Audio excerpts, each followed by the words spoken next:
Merci d'être avec nous.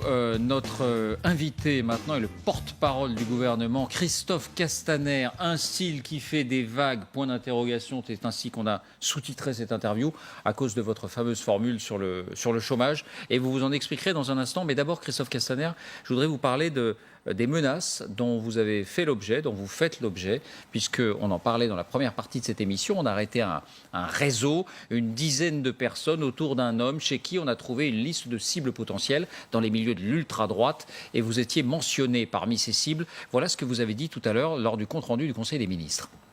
Vous savez, je suis père de famille. J'ai 2 filles. Et donc évidemment, ce que j'ai vu, ce que j'ai lu, peut m'inquiéter. Une des personnes qui ont été interpellées hier réside à Forcalquier, dans la commune où je vis.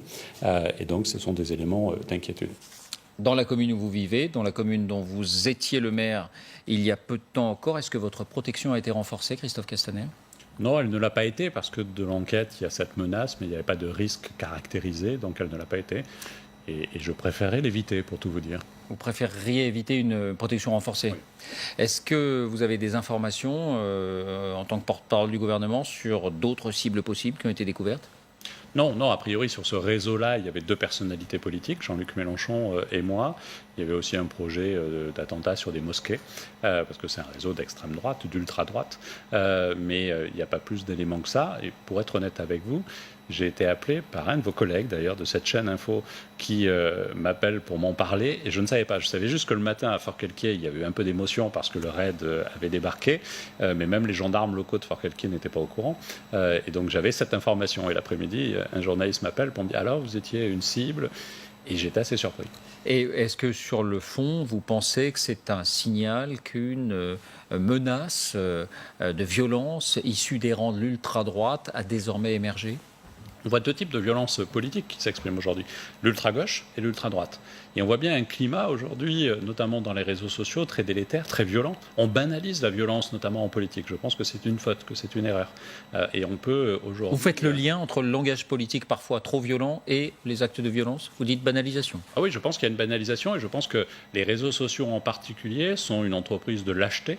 Il suffit de lire la violence derrière l'anonymat, mais aussi on a libéré une parole de haine. C'est très étonnant. Sur les réseaux sociaux ou dans les échanges politiques ? Dans les réseaux sociaux. La haine, on ne la retrouve pas forcément en politique, mais elle est quand même alimentée. Quand on utilise des mots de coup d'État social, par exemple. Vous parlez de Jean-Luc Mélenchon. Oui, je pense qu'on alimente cette idée qu'il y aurait une violence dans l'élection démocratique d'Emmanuel Macron. Ce n'est pas le cas.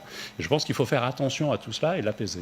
Vous semblez faire un lien entre ce langage rugueux et plus que ça parfois de Jean-Luc Mélenchon et des faits de violence qui seraient banalisés. Oh, je ne veux pas corréler ça, mais je dis que cette banalisation de l'agressivité en politique participe d'un climat. Et que je préfère effectivement cette idée de bienveillance. J'ai en souvenir la campagne d'Emmanuel Macron où chaque fois que le public voulait siffler un adversaire, il disait « on ne siffle pas ». Je pense que ça n'est pas nécessaire, qu'on peut convaincre. La preuve, il est président de la République. Le débat sur le budget a commencé depuis hier à l'Assemblée nationale et Fabrice Roussel, un député communiste, a dit « c'est un budget fait par les riches et pour les riches ». Voici ce qu'a répondu Bruno Le Maire. Quand M. Fabien Roussel, vous dites que c'est un budget fait pour les riches, par les riches, par souci de transparence, je vous propose que nous comparions le patrimoine du ministre du Budget, du ministre de l'Économie et des Finances avec celui de M. Mélenchon. Et nous verrons vraiment si ce budget a été fait par les riches et pour les riches. Vous dites chiche, effectivement, ça n'est pas une proposition en l'air, on devrait faire ça ? Pour Bruno Le Maire comme pour moi, en fait, nos budgets, nos déclarations de patrimoine sont rendues publiques. Donc on le sait. Mais une chose est sûre, c'est la petite attaque de dire, à la limite, budget pour les riches, on peut le défendre politiquement, on peut le contester, c'est une caricature. Mais rédigé, fait par des riches, c'est effectivement des attaques ad nominem pour ceux qui ont porté ce budget, c'est-à-dire Gérald Darmanin et Bruno Le Maire, c'est inutile. Déplacé, selon vous. Vous avez sans doute lu cette une de Libération ce matin, et on en parlait il y a quelques instants avec nos invités, qui demandent que le ministère de l'économie publie la note qu'il a fait réaliser sur l'impact de la suppression de l'ISF, sa transformation en IFI, sur les 100 plus grandes fortunes françaises. Pourquoi ne pas le faire ? Déjà parce que cette note, a priori, n'existe pas. Aucun des deux ministres n'en a connaissance. Et donc, du coup, on a aujourd'hui des indications sur les 1000 premiers. Et on sait l'impact des 1000 premiers dans l'ISF. 400 millions, a dit Bruno Le Maire. Une note de 100 personnes n'existe pas. Et ce serait même dangereux. Parce qu'une note de 100 personnes, c'est très peu. Et ça permettrait d'identifier qui est derrière cette note. Qui est derrière. Et donc, ça lèverait la question du secret fiscal. Oh oui, mais 100 personnes, on aurait du mal à savoir qui économise quoi. Alors qu'il y a quand même 100 personnes. Non, sur 100, on est vraiment quand même sur du micro par rapport à 65 millions de Français. Je peux vous promettre qu'on sait faire cette analyse-là. Et c'est pour ça que l'échantillon sur lequel le gouvernement a travaillé est un échantillon de 1000 personnes. Et je pense que c'est plus cohérent. Mais il ne s'agit pas de cacher quoi que ce soit. Les rapporteurs spéciaux qui siègent à la Commission des Finances, les députés qui siègent à la Commission des Finances, peuvent débarquer à tout moment à Bercy et demander communication. Mais dans le secret de leur fonction.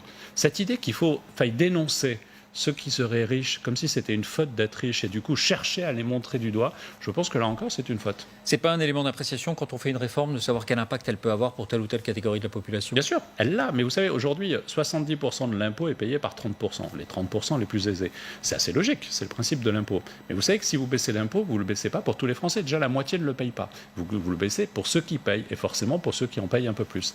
Mais il ne s'agit pas de faire un cadeau à qui que ce soit quand on baisse les impôts et quand on sort l'investissement dans l'économie réelle de l'ISF. Il s'agit de favoriser, j'ai assisté à la première partie de votre émission aujourd'hui, il s'agit de favoriser l'investissement dans l'économie. Et là encore, pas pour faire un cadeau aux riches, mais pour créer des emplois. Parce qu'on a besoin dans ce pays d'investir et de croire dans nos entreprises. Était-il opportun, Christophe Castaner, de qualifier dans le même temps ou d'évoquer, et on va découvrir votre déclaration il y a quelques jours face à Ruth El-Krief, était-il opportun de dire quand on décrète l'universalité de l'allocation chômage, c'est une forme de liberté et ce n'est pas l'idée de faire bénéficier des allocations chômage à ceux qui souhaitent partir 2 ans en vacances. Vous connaissez le poids des mots, est-ce que vous regrettez cette déclaration? Je ne la regrette pas, je regrette les 3 petits points entre parenthèses. Parce que je ne parle pas de l'allocation chômage. Je parle de ceux qui vont pouvoir démissionner grâce à l'universalité, à qui on demande d'avoir un projet professionnel. Et je ne retire pas l'idée qu'on n'est pas aujourd'hui dans un schéma. Je précise pour ceux qui nous regardent, l'idée de la loi, c'est d'étendre le droit au chômage à ceux qui démissionnent. Ils n'y ont pas droit aujourd'hui, il faut un licenciement, une rupture conventionnelle. Et l'idée, c'est d'étendre ça. Vous avez raison. Donc on crée un droit nouveau. Mais évidemment, ce droit, il doit être conditionné à un projet professionnel. Il ne s'agit pas de dire à quelqu'un, tu as la possibilité de démissionner et de partir en vacances. Mais jamais j'ai voulu laisser penser. Et là encore, je peux vous dire que j'ai eu droit à une violence sur les réseaux sociaux. Il y a même l'ancienne directrice de la communication de la France Insoumise qui m'a traité de salaud et qui a lancé le hashtag salaud, comme si ce mot était banal. Jamais j'ai pensé que des chômeurs qui étaient en situation de chômage parce qu'ils n'avaient pas d'emploi utilisaient l'argent du chômage pour partir en vacances. Vous ne sous-entendez pas qu'on peut chercher à bénéficier des allocations chômage pour partir en vacances? Bien sûr que non. Et j'ai jamais pensé ça et je ne l'ai jamais dit. J'ai juste conditionné le fait de dire, si on crée un droit nouveau, celui de pouvoir bénéficier du chômage au moment de la démission, par le choix personnel de la démission, ça n'est évidemment pas pour partir en vacances, c'est pour créer un nouveau projet ou pour changer de métier, pour aller vers une formation. Je crois qu'il est assez logique, et si on met la phrase en entière, je suis absolument convaincu que les Français l'entendent, et ceux qui nous écoutent vont le comprendre, si on crée des droits nouveaux, c'est pas illogique de mettre des devoirs nouveaux, et qu'il ne s'agit pas de créer un droit pour partir en vacances. Vous savez que c'est l'expression qui a pu sembler désobligeante après d'autres expressions venant d'Emmanuel Macron ou autres. Oui, mais tel n'est pas le cas, elle a juste été coupée. Et je pense que c'est dommage. Je pense qu'il faut effectivement, d'ailleurs, c'était sur BFM, quand on regardait la vidéo entière disait exactement ce que je viens de vous dire. Et là, je pense que personne ne peut être choqué. Si par contre, je devais vous dire, oui, il y a des gens qui, parce qu'ils sont au chômage, partent en vacances, ce serait effectivement choquant. Mais jamais j'ai pensé ça. Vous savez, j'étais maire de Forcalquier, dans une petite commune. Je sais la réalité du quotidien de cette difficulté-là. Je l'ai vécu avec des proches. Et je ne pense pas une seconde que l'aide que nous portons, notamment dans ce budget, quand on augmente l'allocation du minimum vieillesse, quand on augmente l'allocation adulte handicapé, c'est pour faire un cadeau à quelqu'un. C'est pour aider les gens à survivre. C'est ça la réalité. Fabien Amias nous rejoint.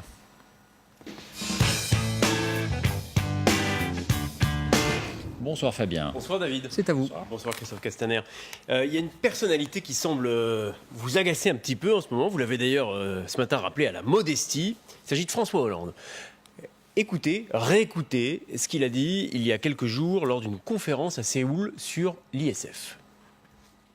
Si dans un pays, l'idée s'installe qu'il y a finalement une fiscalité allégée pour les riches et alourdie pour les plus modestes ou pour les classes moyennes, alors c'est la capacité qu'il a à se mobiliser pour son avenir qui se trouve mise en cause.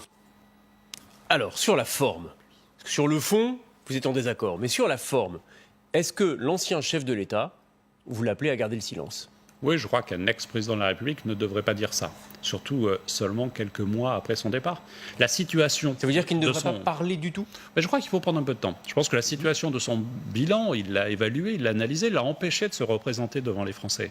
Et donc je pense qu'il est inutile aujourd'hui de venir sitôt donner des leçons et de le faire d'un pays étranger comme cela. Je pense qu'il faut respecter pour l'un son prédécesseur, pour l'autre son successeur, et qu'il n'est pas utile de vouloir alimenter par des petites phrases comme cela. Tout à l'heure, vous avez dénoncé l'amateurisme du quinquennat précédent à propos d'une erreur lourde d'ailleurs sur la taxe sur les dividendes qui peut coûter 10 milliards au budget. Mais est-ce que vous aussi, vous ne faites pas le jeu d'une joute verbale avec l'ancien chef de l'État auquel personne n'a rien à gagner ? Attendez, ce matin, le Premier ministre a évoqué en Conseil des ministres cette sanction sur une décision du Conseil constitutionnel qui va coûter 10 milliards d'argent public. C'est le plus gros cadeau fiscal qu'on aura jamais fait aux plus grandes entreprises de France. Et c'est effectivement la faute d'une erreur à la fois juridique mais aussi politique. Juridique parce que quand cette taxe a été créée, beaucoup contestaient sa légalité et pensaient qu'il y aurait une annulation.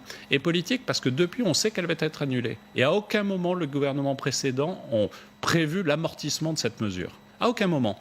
Et donc, c'est le gouvernement actuel qui doit juste éponger 10 milliards. C'est beaucoup plus que l'ISF sur lequel François Hollande, à l'instant, donne des leçons. Par incompétence de la précédente équipe ? J'ai évoqué le terme d'amateurisme juridique. Et le résultat, c'est 10 milliards. 10 milliards qu'il va falloir trouver. Je vous rappelle que cet été, les économies que nous aurons dû faire, parce que le budget de nos prédécesseurs avait été considéré comme insincère par la Cour des comptes et qu'il a fallu trouver 4,5 milliards, ça a été difficile et douloureux. Là, il faut trouver le double. Donc je pense que ça appelle à minima à la modestie. Mais sortons de cela. Voyons comment aujourd'hui on change notre fiscalité locale. Et j'en reviens à cet exemple. On a créé une taxe sur les riches, on a créé une taxe à 75%. On a dénoncé dans le quinquennat d'avant, et j'étais dans cette majorité les riches. Est-ce que les plus fragiles de France se sont portés mieux ? La réponse est non. Ça veut dire qu'il faut oser changer les choses. C'est ce que nous faisons dans ce budget de transformation. J'en viens sur un débat de société très prégnant en ce moment. Il y a un mouvement autour de la défense des femmes. Vous-même, vous aviez été pris à partie sur les réseaux sociaux cet été à propos d'une remarque sur une tenue de Rihanna lorsqu'elle avait rendu visite au chef de l'État. Vous aviez regretté ces propos, tout en, je vous cite à l'époque, regrettant que l'humour devienne impossible de ne plus pouvoir rien dire d'autre que millimétré. Est-ce que le risque du débat actuel, au-delà de sa légitimité, c'est d'avoir finalement une parole trop convenue, de tomber dans le politiquement correct? Non, de quoi parle-t-on ? D'abord, une phrase idiote que j'avais prononcée et que j'ai effectivement... Oui, bien sûr, surtout parce que je suis porte-parole. J'aurais fait ça sur une copine, je pense que c'était là de l'humour. Faire ça quand vous êtes porte-parole du gouvernement sur une personnalité qui vient et dire, je rappelle la phrase, elle avait une tenue un poil trop ample, franchement, c'est un jugement de valeur qui est totalement inopportun. Idiot ou inopportun.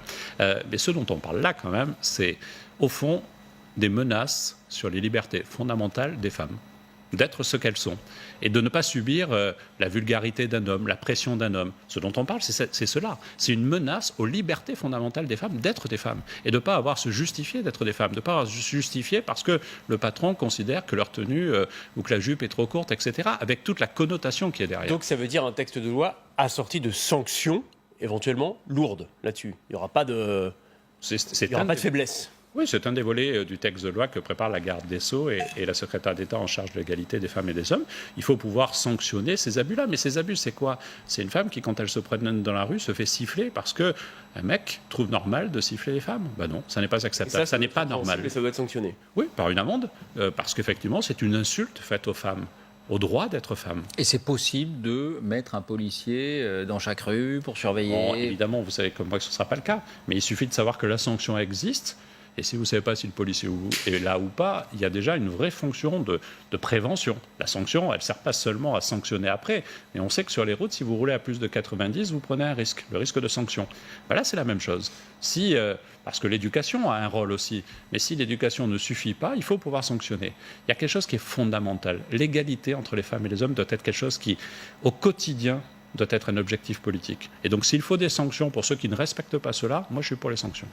Christophe Castaner, vous aimez parler clair, alors éclairez-nous sur un dossier, celui de l'extension de la PMA, de la procréation médicale assistée, aux femmes seules ou aux couples de femmes. Interrogé dimanche soir sur LCI et TF1, Emmanuel Macron a dit, je le cite, qu'il respecterait l'ensemble des convictions. Quelques jours auparavant, c'était le Premier ministre qui avait évoqué son évolution sur le sujet et son envie d'en discuter avec des gens. Alors là, on n'est pas très avancé. Faisons simple. Est-ce qu'il y aura, oui ou non, une extension de la PMA ? Il y a une méthode et un objectif. L'objectif, c'est celui... Vous ne répondez pas par oui ou non, déjà, donc ça commence... Non, mais parce que je pense que c'est important d'avoir la double dimension. On veut comprendre si ça se fera ou pas. Alors, posez-moi une question. Est-ce qu'Emmanuel Macron souhaite la PMA ? La réponse est oui, parce qu'il l'avait dit pendant la campagne électorale. Est-ce qu'il le fera ? Mais par contre, ce qu'il ne veut pas, c'est avoir un débat qui va être hystérisé, comme on l'a connu sur le mariage pour tous. Et donc, c'est de prendre le temps de la discussion. Il y a d'abord eu l'avis du Conseil national d'éthique. 4 ans. Il a fallu 4 ans pour le Conseil national d'éthique pour prononcer cet avis. Et il y a la volonté de profiter, et favorable aujourd'hui. Voilà. Et il y a la volonté de profiter des quelques mois en 2018 qui vont tourner autour du débat sur une loi bioéthique pour aborder aussi ce sujet. Mais l'objectif, et Emmanuel Macron l'a rappelé, c'est celui sur lequel il s'était engagé pendant la campagne, d'offrir la possibilité pour les femmes homosexuelles ou pour des mères isolées de pouvoir bénéficier de la PMA. Et je rappelle que la PMA, c'est pas grave. Il y a beaucoup de femmes en France qui utilisent la PMA parce qu'elles ont un problème technique, et je ne veux pas rentrer dans les détails, et donc c'est quelque chose qui se fait simplement. Mais pour beaucoup de femmes, il faut aller dans un pays voisin. On le fait quand même, mais on le fait juste à côté. Autant s'assurer. Donc il y aura un débat, mais assorti à la fin, on connaît la réponse à ce débat, c'est que cette extension, elle se fera. Quand vous rentrez dans un débat, vous avez un objectif. L'objectif d'Emmanuel Macron, du gouvernement, c'est d'avoir un débat apaisé pour remettre les choses à leur place, parce qu'il n'y a pas de raison de s'emballer sur ce sujet qui est quand même un droit simple et qui est peut-être un droit de liberté fondamentale pour les femmes ou pour les mères isolées. Il faut ce temps-là, parce qu'il ne faut pas créer de nouvelles crispations. Il ne faut pas rajouter aux crispations. On commence sur la tension. On a compris, mais l'objectif, c'est bien d'élargir la PMA. Je vous confirme. C'est très clair. Alors, restez aussi clair si vous le voulez bien. Lequel de ces deux hommes qui apparaissent à l'écran sera le prochain patron du parti En Marche, qui n'a toujours pas de patron ? Benjamin Griveaux ou Christophe Castaner ? Méfiez-vous, peut-être il y aura un troisième homme et peut-être même une troisième femme. Vous savez, il y a un dépôt de candidature. Pour l'instant, personne n'a déposé sa candidature. Ce sera le Conseil national de la République En Marche qui va se prononcer. On y réfléchit. J'y réfléchis moi-même. Je sais le côté passionnant de piloter la construction, vu que ce parti est nouveau, d'un parti, du premier parti politique de France. D'autres y réfléchissent. Benjamin serait à minima, je dis bien à minima, aussi légitime que moi pour le piloter. Mais vous en avez envie ? La question ne se pose pas seulement en termes d'envie. Moi, j'ai la chance. On a envie ou on n'a pas envie. Une porte est fermée ou ouverte. Non, mais moi, je trouve ça exaltant. Mais j'adore aussi les fonctions que j'ai aujourd'hui et qui me permettent d'être présent devant vous. Je serais peut-être invité demain si j'étais responsable. C'est le « et » en même temps. Voilà. Non, mais moi, j'ai du bonheur. Vous voyez, j'utilise aussi des mots simples qui ne sont pas des mots politiques, mais j'ai du bonheur à faire ce que je fais. C'est des fois dur. Le débat qu'on a eu sur cette phrase tronquée qui fait que vous êtes mis en cause et qu'on vous traite de salaud. Mais en même temps, dans cet exercice de pédagogie de ce que nous réalisons avec Édouard Philippe et Emmanuel Macron, je prends beaucoup de bonheur. Et simplement, elle sera tranchée quand, cette question ? Parce que le président de la République a été élu au mois de mai, il y a un grand parti, il n'y a toujours pas de patron. Quand est-ce qu'on saura enfin ? En fait, il y a un triumvirat actuellement et on a le sentiment que ça n'a pas bien fonctionné. Et donc, il y a la volonté d'avoir une personnalité. Donc, dans les 15 jours, il faudra une candidature. Il faudra qu'elle soit déposée avant le 3 novembre. Bien, l'info en plus sur le mystère de l'Antarctique. On dirait un album de Tintin, un trou gigantesque au milieu de la glace. Ça va vous intéresser aussi, Christophe Castaner. L'info en plus avec Jean-Baptiste Bouvet.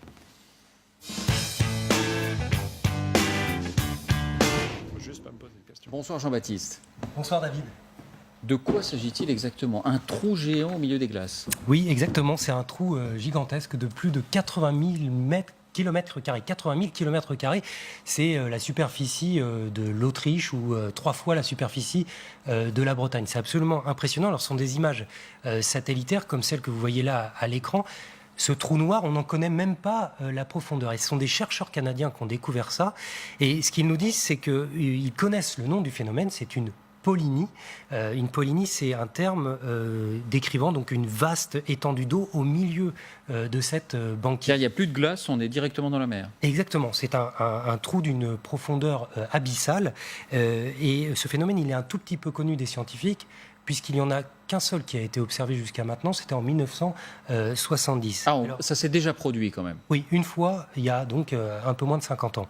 Alors, comment est-ce que ça s'est produit? Eh bien, les scientifiques suggèrent, ils ont une hypothèse, ils disent c'est probablement des courants verticaux, des courants d'eau chaude qui sont donc remontés donc, sous la banquise, et ça a affaibli cette superficie de glace, et la glace s'est effondrée, elle a fondu, elle s'est effondrée. Il y a de l'eau chaude sous la banquise? Oui, alors... il y a des différentes températures d'eau. Peut venir sur les côtés du continent. Et donc, ça s'est effondré de cette façon. Est-ce que ça a un lien? Évidemment, on se pose la question. On parlait de la tempête Ophélie ces derniers jours, c'est-à-dire ces ouragans qu'on a l'habitude de voir dans les Caraïbes et qui viennent jusqu'à l'Irlande et qui nous rendent le ciel jaune. Est-ce que ça a un lien avec les changements climatiques en cours? Alors, les scientifiques, ils nous disent il est un peu trop tôt pour vous répondre.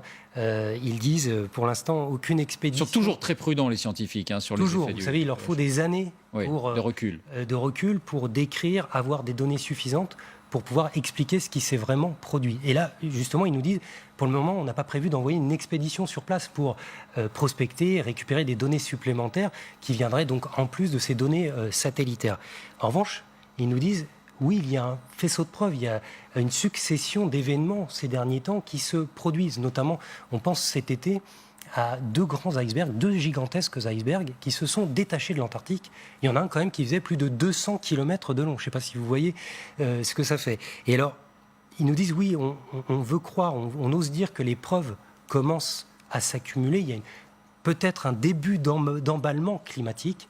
On en est peut-être là. Et ils nous disent aussi, en concernant précisément l'Antarctique, on assiste peut-être à un début de fragilisation, et il faut bien en avoir conscience. Si la calotte glaciaire se met à fondre, et que des milliers de glaciers se mettent à fondre, mais à terme, que se passe-t-il d'ici 100 ans, partout, 150 ans, vous l'avez tout à fait bien dit, eh bien, le niveau de l'océan ne va cesser de grimper jusqu'à peut-être 10 cm. Et là, ce sont les scientifiques du GIEC qui nous précisent ça. Christophe Castaner, d'un mot, bientôt des cactus ou le désert de sable à Fort-Calquier?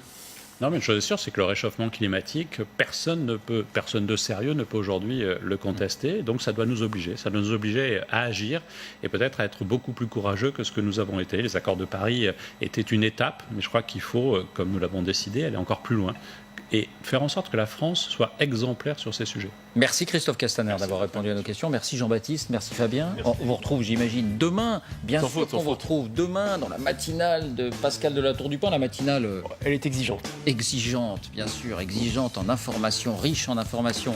Merci à vous de nous avoir suivis. La rediffusion à partir de 22h15. Tout de suite, Hélène Lecomte et le débat avec Arlette Chabot. À demain, 18h. Merci, bonsoir.